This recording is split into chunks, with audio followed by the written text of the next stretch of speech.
Hey everyone, welcome to Professor Long's Lectures in Anatomy and Physiology. Quick, disclaimer, we're in the coronavirus shutdown. If you've watched any of my videos before, you know this. So these videos are being done rather rapidly, very crudely, with the minimum of electronic wizardry. I'm at home during this shutdown trying to deliver some instruction to my face-to-face classes in an online format. So these are old school lectures like I would be doing in class.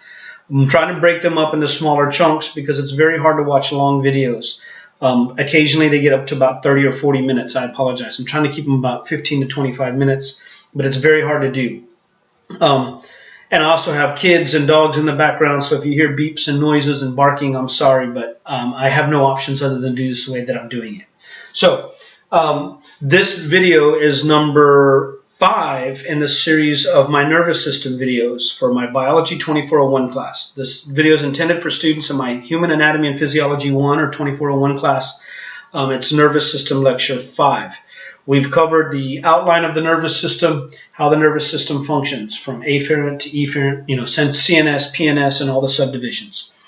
We've talked about the anatomy of neurons and their morphology. We've talked about ion channels and the establishment of resting membrane potential. And we've talked about action potentials. We are not done with action potentials. They're very complicated, as you saw from the last lecture. And I need to go over a couple of other things with you. So now, when I look at a multipolar neuron, right, and this drawing should be familiar to you from my last drawing. I have the axon coming down here. It ends up in a bunch of telodendria and synaptic knobs.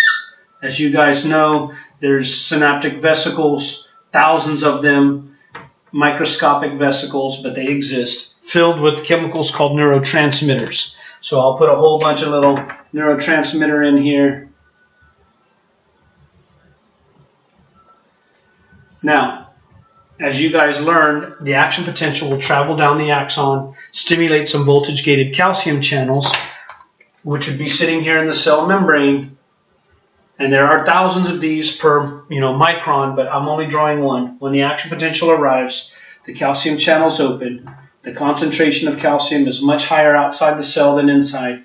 It will rush in, causing the synaptic vesicle proteins in their membrane to fuse with proteins in the membrane of the neuron. And as these neurotransmitters or these synaptic vesicles are fusing with the cell membrane, then they would start to release neurotransmitter, if and only if the calcium enters the neuron, which, by the way, gives us some interesting pharmacology that we could talk about, and if we have time, we may do so.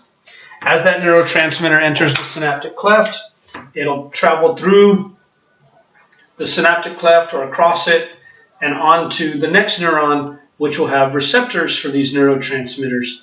Those receptors are connected to chemically gated sodium or chemically gated potassium channels that can then hyperpolarize or depolarize this neuron. Once you understand how a synapse works, you know how all synapses work. There's also an enzyme that lives in the synaptic cleft that can break down the neurotransmitter, ending the signal. Now, what causes that release is the arrival of an action potential here, stimulating those voltage-gated sodium channels. We talked about how action potentials occur. We talked about how they are propagated or rushed down the axon. And because of the location, I'm just going to draw the voltage-gated sodium and potassium channels on here. I'm not going to do all the chemically gated stuff. We've done that before.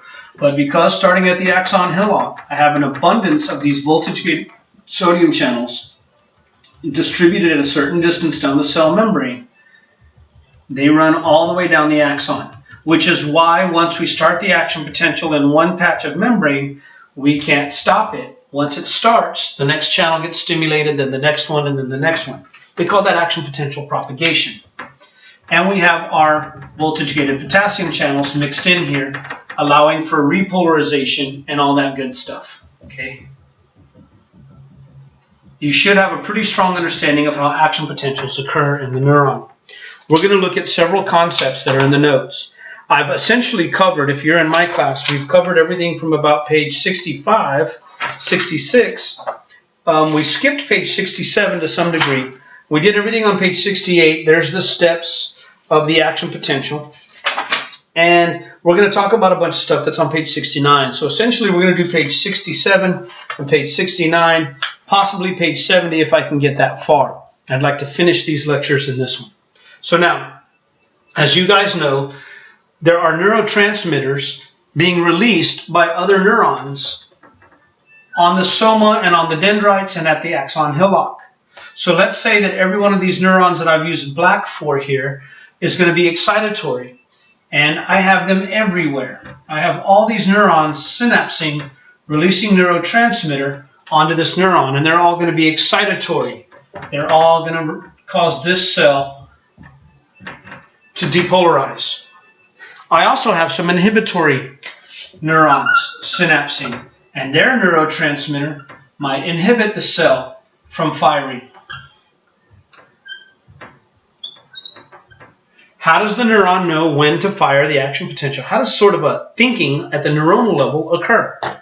Well, this neuron is going to be getting mixed signals. If several of these positive neurons release neurotransmitter to open chemically gated sodium channels, that would start to bring us closer to threshold. If simultaneously these red neurons are releasing inhibitory neurotransmitters, that might cause the neuron to depolarize. To hyperpolarize. So let's say I'm looking at a neuron, and I'm sitting here at resting membrane potential, minus 70 millivolts. As you guys know, our threshold is minus 60 millivolts, and then we would fire our action potential. If every time one of these cells causes it to start to get excited, what if more cells fire an inhibitory neurotransmitter? I would not get to threshold. But then other neurons are firing like crazy, and then some of these inhibitory neurons are firing like crazy. So I'm going to be moving around up and down, getting excited. No, wait, yes, no, yes, no. The only time I fire an action potential is if I receive so much more stimulus to reach threshold than I do have inhibitory signals. I hope that makes sense. The example I like to think of is, imagine if you were, at the store or walking through the mall with a group of friends, and let's say you see your sister's boyfriend at the mall. Not that big a deal, except for you see him handing a gift bag to another girl. They just came out of some perfumery or, I don't know, Victoria's Secret or something. They're giving a bag to another girl. They lean over and kiss her and say, hey, call me later. I want to see you. I hope to see you tonight. What do? Well, you pick up your cell phone, you snap a picture, and you start, oh my God, can you see this? You want to tell your friend, look, this guy's cheating on you. You tell your sister. And what if you go, oh my God, I'm going to call my sister that rat, whatever. Start calling them names. What if one of your friends says, oh, no. You know, it's your sister's birthday this week. That's his sister. She flew in from out of town, and he's buying a gift for your sister because it's all a big surprise. So don't say anything. You're going to ruin the surprise. He wanted his sister and everyone to be here because he's going to ask her to marry him or something. So you've received one signal that says call her and say something, but now you're getting confusing information saying no, wait, don't. So you don't message her. Then what if another friend standing next to you goes, he doesn't have a sister. That's a girl he's been seeing. Bam! You might reach threshold and fire off. So this neuron is receiving mixed signals all at one time. Fire, no, don't fire. Fire, don't fire. How does it know? When the overwhelming abundance of excitation brings it to threshold, it's going to fire.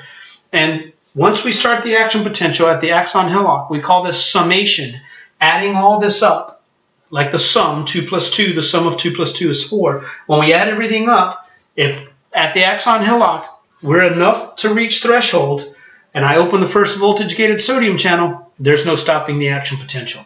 It will spread and spread and spread. Now we covered the idea of the action potential. Now we're going to talk a little bit about summation. And graded potentials are not strong enough individually to reach threshold. The average graded potential is somewhere around 0.5 millivolt. But to go from here to here, I need 10 millivolts. So I would need a whole bunch of graded potentials to occur. So how do we reach threshold? There's two ways. It's called temporal summation, tempo meaning over time, and then there's spatial summation within a small space. Here's what happens in temporal summation. Imagine a particular synapse like this one firing and firing and firing and just keeps firing so much neurotransmitter over time, multiple fires, holding all those chemically gated sodium channels open. Because every time we remove a neurotransmitter to break it down, another one binds and holds the channel open. So in temporal summation, we're firing one synapse or a small number of synapses over and over and over a period of time, holding those sodium channels open, the chemically gated ones, so that enough sodium rushes in to reach threshold. So we're adding a whole bunch of single stimuli together to add up to be a 10 millivolt change. In spatial summation, imagine if in one particular small space, I have a whole bunch of these excitatory neurotransmitters and lots of synapses in this small area. And they all fired at once. There would be so much neurotransmitter dumped in that so much sodium would rush into the cell that it would reach threshold in a small period of time. So temporal summation is a single synapse or a small number firing over a long period of time. Spatial summation is a whole bunch of neurons firing neurotransmitter all at once, stimulating enough channels to open to reach threshold. Facilitation is when we continually fire on a particular area so long. So let's say my neuron's at rest. And let's say you drink a cup of coffee and ate a whole bunch of chocolate, which has the ability in our body to stimulate certain synapses to open a certain number of sodium channels, chemically gated sodium channels. They excite us.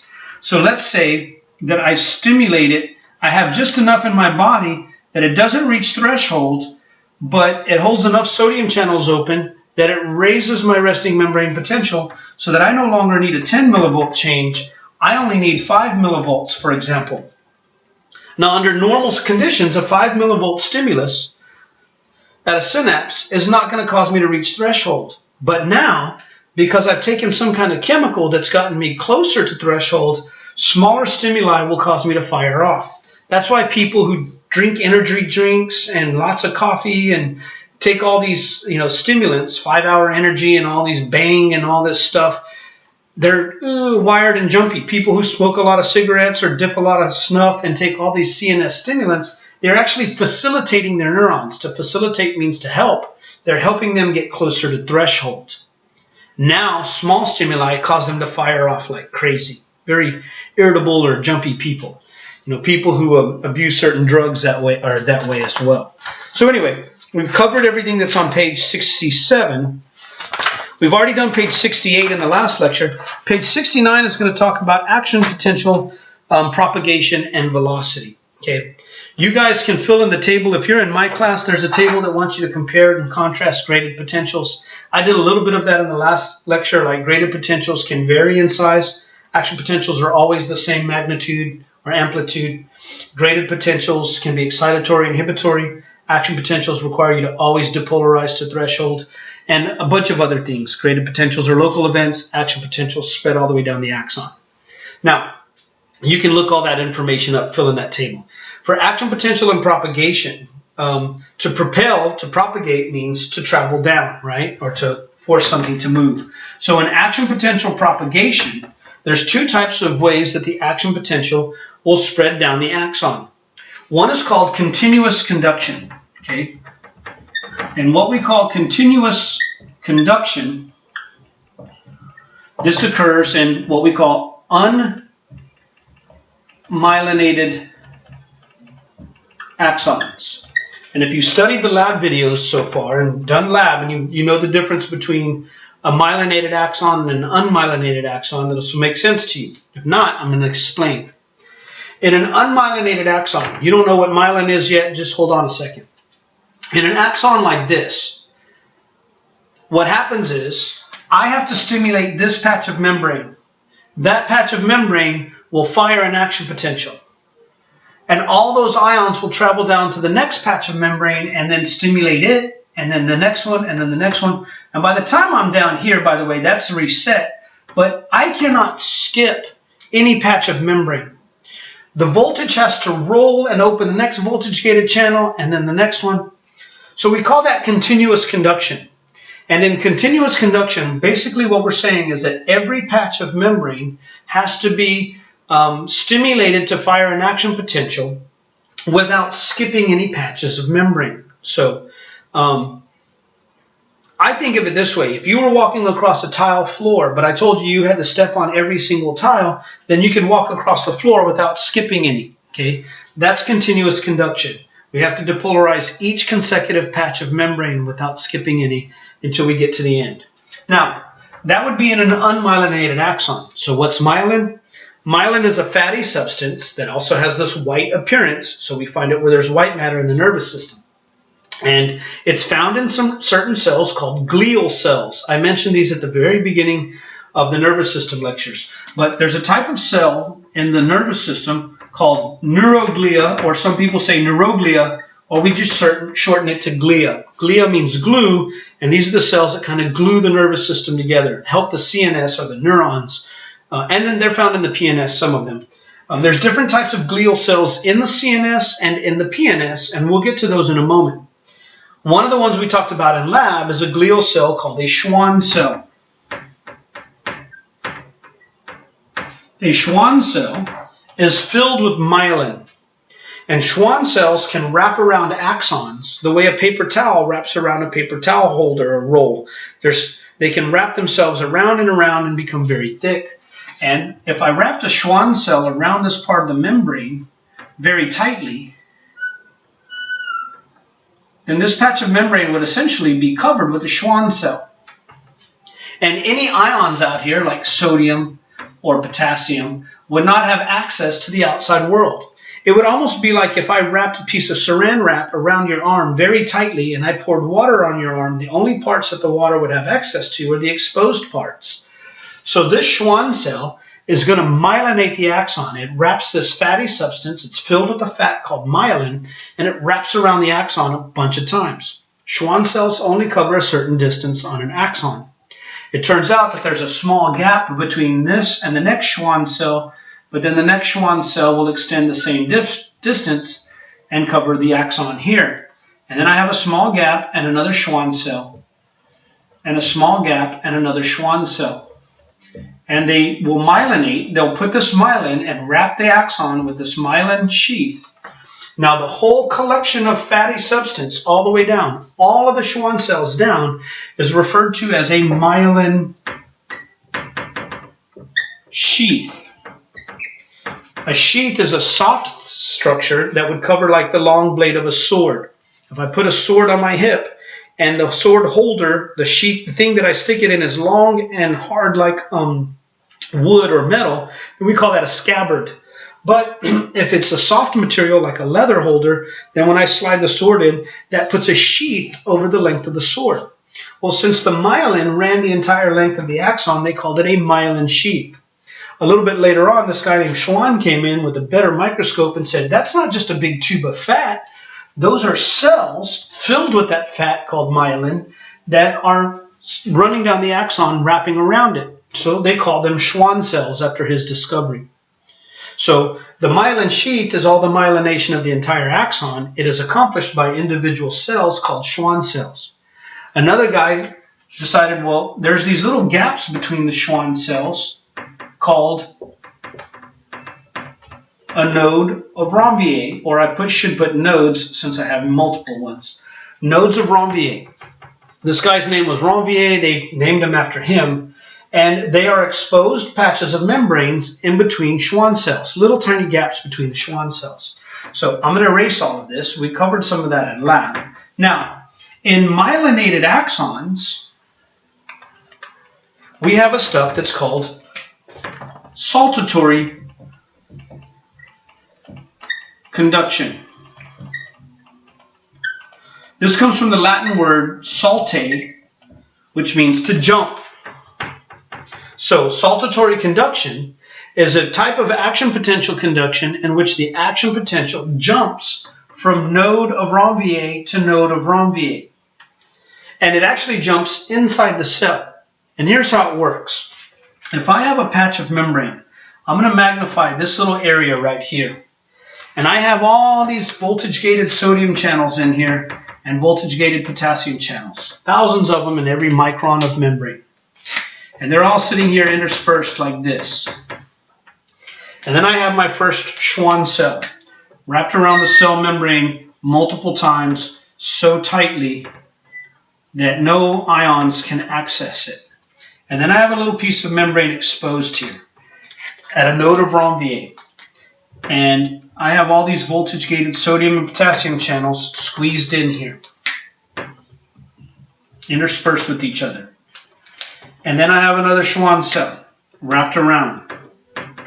And I have another node of Ranvier. I'm not going to draw all the ion channels, but you get the idea, okay? These ion channels would be there. When I open my voltage-gated sodium channels, each sodium ion carries a very tiny voltage. So it takes literally hundreds of millions, if not billions, of these sodium ions rushing in here to reach threshold or to fire an action potential. So if I have all these sodium ions, every plus sign is a little sodium ion. I'm sorry for the knocking of this thing. I'm going to fix it for the next video. And this action potential has all these ions rushing in this direction. Due to the laws of diffusion, they'll go from an area of high concentration to lower concentration. So right here, I'm at, let's say, 30 millivolts on my action potential diagram. All of those ions have to go somewhere. And since I can't pump them out here, some will get pumped out, but some are going to diffuse underneath the Schwann cell and start appearing over here. By the laws of diffusion, they will move from areas of high concentration to lower concentration. If enough of these ions make it to this point, to just be a 10 millivolt change, from minus 70 to minus 60, I open the first voltage-gated sodium channel, and I get an action potential here. So the action potential comes in here, jumps to this node of Ranvier, I get another action potential, and enough ions to diffuse underneath here, to hit the next node of Ranvier, and then diffuse, and the next node. So it looks like the action potential jumps from node of Ranvier to node of Ranvier. That is one way that we can increase the rapidity or the velocity of the action potential. How fast is the action potential traveling down the axon? Unmyelinated axons have to do continuous conduction. The action potential, just like stepping on tiles on a floor, I have to step every step along the way, and it takes a while to get to the end. Now imagine if someone laid a paper towel over every 2 or 3 tiles, and I had to jump over 3 tiles. Then as I jump and jump and jump and jump, I could jump across the floor of the room much more quickly than someone who has to step on every single tile. So in saltatory conduction, the action potential jumps from node of Ranvier to node of Ranvier, skipping patches of membrane. That increases the velocity or the rate at which the action potential travels down the axon. So unmyelinated axons have slower action potentials. Myelinated axons, the action potential can travel more rapidly. There's a second way that I can increase the velocity of an action potential of action potential propagation. If I just look at the diameter of 2 different axons, I have a very large diameter axon here and a smaller diameter. How many positively charged ions can flow through this at any one time, and how many positively charged ions can flow through this one?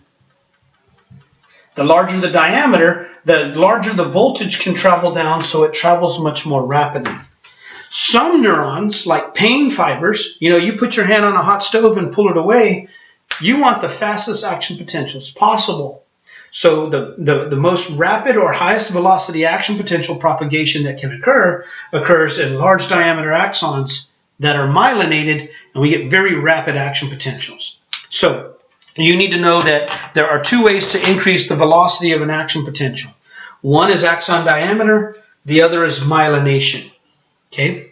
So I hope that covers everything on the bottom of page 69. It's all written in the note set for you. And then we're going to move on to page 70, but I'm going to do this in a totally different lecture because this one's already venturing on 25 minutes. We're going to talk about synaptic activity. We'll talk about glial cells. Actually, you know what? Let me skip and do the glial cells right now, okay? I want to talk about the different types of glia. Schwann cells are a type of glial cell. What's unique about Schwann cells is they're found in the PNS. So I'm going to erase all of this, and I'm going to talk about a few different glial cells. And you know what? Again, this lecture's gotten already long. I'm going to skip this. I'm going to stop. Again, I'm making all this up as we go along, so I'm going to stop here. We're at 25 minutes, so thanks for watching. I hope you had as much fun as I did. I hope you learned something, and I'll see you on the flip side in the next lecture.